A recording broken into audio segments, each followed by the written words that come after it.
अपना खुद का घर लेने का सपना अब होगा सच। Welcome to green city Neral and affordable पीमे टाउनशिप प्रोजेक्ट। सिर्फ 19.99 lakhs में 1 BHK apartment with EMI starting from just 20,000 per month. Possession in 3 years and payment option up to 6 years with interest-free EMI. Get PME benefits up to 3.54 lakhs and only 1,000 rupees stamp duty, located just 1 kilometer from Neral railway station with easy connectivity to Mumbai. Enjoy 100 plus amenities including clubhouse, swimming pool, gym, garden, sports facilities and much more.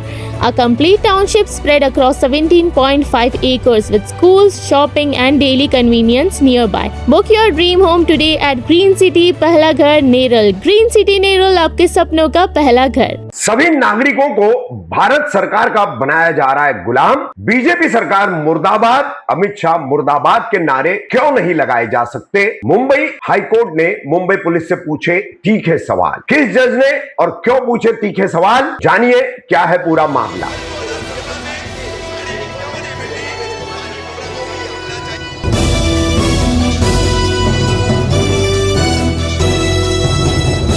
मैं रफीक कामदार, हिंदुस्तानी reporter में आपका स्वागत है। 2 जुलाई को Mumbai high court की single जज की bench, इस बेंच के जस्टिस माधव जे जामदार ये एक मामले की सुनवाई करने के दौरान मुंबई पुलिस पर बरस पड़े और मुंबई पुलिस की नीतियों को लेकर उन्होंने कई तीखे सवाल कर दिए। इस मामले की सुनवाई में माधव जे जामदार इन्होंने सीधे तौर पर मुंबई पुलिस से पूछा, सरकार विरोधी नीतियों पर, सरकार विरोधी प्रदर्शनों पर या सरकार की किसी नीति को, किसी व्यक्ति को वो ठीक नहीं लगी, किसी संगठन को वो ठीक नहीं लगी, तो क्या उसके विरोध में प्रदर्शन नहीं किया जा सकता? क्या आप ऐसे व्यक्ति के या संगठन के खिलाफ केस बना देंगे? तो ये सवालात जो है, इससे बढ़कर के भी इस सुनवाई के दौरान बातें जस्टिस माधव जे जामदार द्वारा कही गई, जो आज केवल सिर्फ मुंबई में ही नहीं बल्कि महाराष्ट्र समेत पूरे भारत में, पूरे हिंदुस्तान में चर्चा का विषय बनी हुई है। चारों तरफ जो है 2 जुलाई को इस पूरे मामले की सुनवाई करने के बाद माधव जे जामदार ने जो बातें कही है, ओरली जो कही है और लिखित तौर पर भी जो कही है, उसकी चर्चा पूरे देश भर में हो रही है। क्या है ये पूरा मामला? जो जस्टिस माधव जे जामदार की बेंच के सामने एक तड़ीपारी का मामला जो है सुनवाई के लिए आया। मुंबई पुलिस ने एक राजनीतिक पदाधिकारी, राजनीतिक पार्टी के हैं, HDPI के, social democratic party of India के मुंबई के महासचिव सईद अहमद अब्दुल वहाब चौधरी, इन्हें 1 साल के लिए मुंबई से तड़ी पार किया था। मुंबई पुलिस की इस कार्रवाई को कोंकण विभागीय आयुक्त यानी कोंकण डिविजनल कमिश्नर ने भी सही ठहराया था और इसी को मुंबई की हाईकोर्ट की बेंच में चुनौती दी गई थी, जिसकी सुनवाई 2 जुलाई को जस्टिस माधव जे जामदार की बेंच के सामने हुई। माधव जे जामदार ये जो जस्टिस है, उन्होंने इस पूरे मामले को जब देखा तो वो मुंबई पुलिस पर बरस पड़े। मुंबई पुलिस से उन्होंने तीखे सवालात किए। सबसे पहले तो माधव जे जामदार ने कहा कि एक तरह से भारतीय नागरिकों को अब भारत सरकार का गुलाम बनाया जा रहा है। इस मामले की सुनवाई में उन्होंने देखा कि HDPI के महासचिव सईद अहमद के खिलाफ मुंबई पुलिस ने कुल 5 मामले दर्ज किए थे। CA विरोधी प्रदर्शन का मामला दर्ज था और राजनीतिक विरोध प्रदर्शनों के ही अन्य 4 मामले थे। ऐसे कुल 5 मामले उनके खिलाफ दर्ज किए गए थे। तो इस पर मुंबई पुलिस ने उन पर 5 मामले दर्ज करने के बाद में मुंबई से उन्हें 1 साल के लिए एक्सटर्न करने का यानी तड़ी पार करने का प्रस्ताव पारित किया था, जोन DCP ने किया था और इस प्रस्ताव को आगे कोंकण डिविजनल कमिश्नर यानी कोंकण विभागीय आयुक्त ने भी सही ठहराते हुए उस आदेश को कायम रखा था। तो इसी की सुनवाई करते हुए माधव जे जामदार ने सबसे पहले यह बात कही कि नागरिकों को भारत सरकार का अब गुलाम बनाया जा रहा है, यानी सरकार की कोई नीति है, सरकार का कोई फैसला है जिसकी कोई मुखालफत करता है, कोई विरोध करता है, उसके खिलाफ प्रदर्शन करता है तो उस पर केसेस बना दी जाएगी। क्यों कर इस देश में सत्ताधारी पार्टी बीजेपी सरकार मुर्दाबाद नहीं कह सकते, अमित शाह मुर्दाबाद नहीं कह सकते? ये सवाल जो है जस्टिस माधव जे जामदार ने मुंबई पुलिस से पूछे हैं और साथ ही उन्होंने अपने इस आदेश में यह भी कहा है कि इस तरह की कार्रवाई करने वाले अधिकारियों पर मैं आर्थिक रूप से दंड लगाने जा रहा हूं, जुर्माना लगाने जा रहा हूं। अब इसमें हम आपको सीधे तौर पर बताएं कि कैसे जस्टिस माधव जे जामदार ने इस पर सवाल किए। तो देखिए, what is this? All citizens are being made slaves of Indian government. They cannot stage protest, they cannot agitate. What is all this? Now so many people protest. You will slap cases? What is this? It is the right of the citizens to protest. The petitioner has just raised slogans like BJP government Murdabad, Amit Shah Murdabad. Why citizens can't raise such slogan? Why externment orders for such slogans? यानी कि ये नारे लगाने की वजह से आप किसी को तड़ीपार कैसे कर सकते हैं?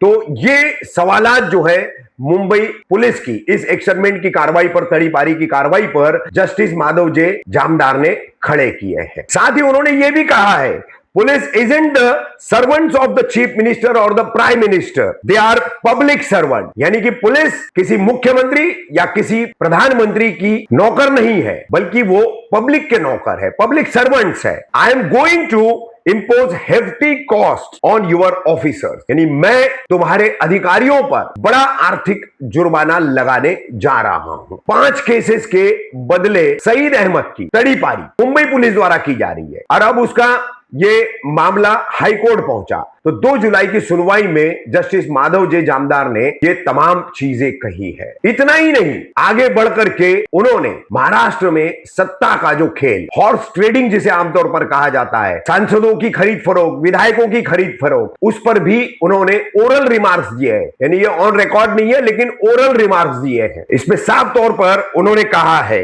इन Maharashtra political arena with members of parliament and members of legislative assembly switching parties, this came after the judge noted Saeed belonged to SDPI। यानी जब जस्टिस माधव जे जामदार को यह पता चला कि याचिकाकर्ता सईद अहमद एक राजनीतिक पार्टी से जुड़े हुए हैं, तो उन्होंने ये बात कही। Day before yesterday, one 10-year child was killed in an accident and what the state assembly was discussing। यानी कि एक दिन पहले दुर्घटना में एक 10 साल के बच्चे की मौत हुई है, मगर विधानसभा में किन मुद्दों पर बात हो रही है? How a presiding officer is elected and how he has shifted from one party to the another. What is this? Even you, यानी वो सईद से कह रहे हैं कि अगर तुम अपना पाला बदल लेते हो, even you should switch sides. Always horse trading is going on in entire Maharashtra, यानी कि पूरे महाराष्ट्र में घोड़ा बाजार जो है वो चरम पर है। You have some FIR, Saeed से वो कह रहे हैं कि तुम्हारे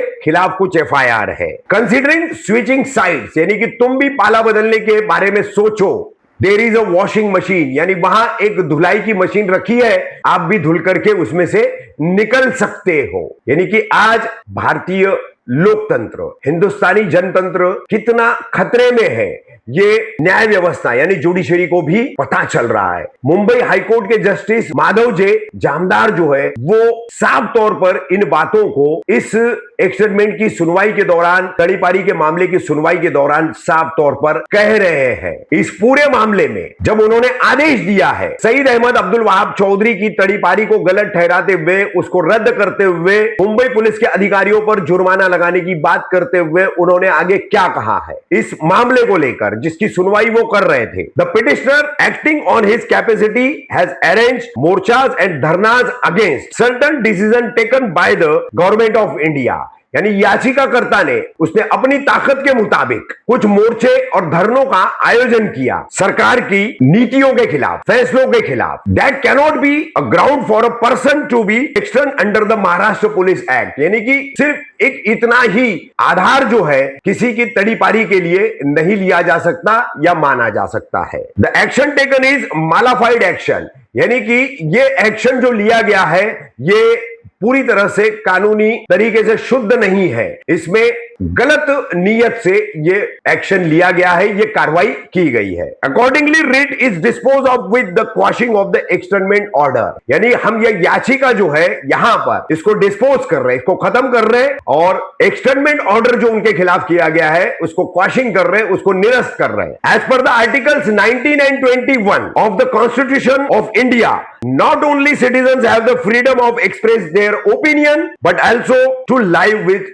dignity। यानी कि भारतीय संविधान के अनुच्छेद 19 और 21 के मुताबिक हर भारतीय नागरिक को अपनी अभिव्यक्ति स्वतंत्रता है, बोलने की आजादी है और उसको एक मान सम्मान के साथ रहने का पूरा पूरा अधिकार है। The action taken by the respondents against the petitioner for merely opposing certain decisions of the government of India affects his fundamental right. याचिकाकर्ता के खिलाफ जो कार्रवाई की गई है वो सिर्फ इसलिए कि उसने भारत सरकार के कुछ फैसलों का विरोध किया है, जो कि सीधे सीधे तौर पर उसके फंडामेंटल राइट्स यानी उसके नागरिक अधिकारों का हनन है, उस पर हमला है। बहरहाल 2 जुलाई को इस तरह की बातें मुंबई हाईकोर्ट के जस्टिस माधव जे जामदार ने सईद अहमद द्वारा दायर की गई इस याचिका के दौरान कहे हैं। यानी कि जहां पर अब न्याय व्यवस्था को लेकर भी कई तरह की चर्चा होती रहती है, तो वहां कहीं ना कहीं कोई एक ऐसा जज, एक ऐसा न्यायाधीश सामने आ जाता है, जिस तरह से जस्टिस माधव जे जामदार आए हैं और उनकी ये बातें अब देश भर में चर्चा का विषय बनी हुई है। उनके रिमार्क्स, ओरल रिमार्क और रिटन रिमार्क्स यानी कि लिखित तौर पर लिए गए उनके ऑब्जर्वेशंस और मौखिक तौर पर उनकी कही गई ऑब्जर्वेशंस की बातें पूरे देश में चर्चा का विषय बनी हुई है। तो जुडिशरी अगर जिंदा रहेगी, न्याय व्यवस्था अगर मजबूत और सुदृढ़ रहेगी, तो वो ऐसे ही जजों के बदौलत रहेगी। ये एक बार फिर साफ हो चुका है और इस देश की न्याय व्यवस्था को जरूरत है जस्टिस माधव जे जामदार जैसे जजों की।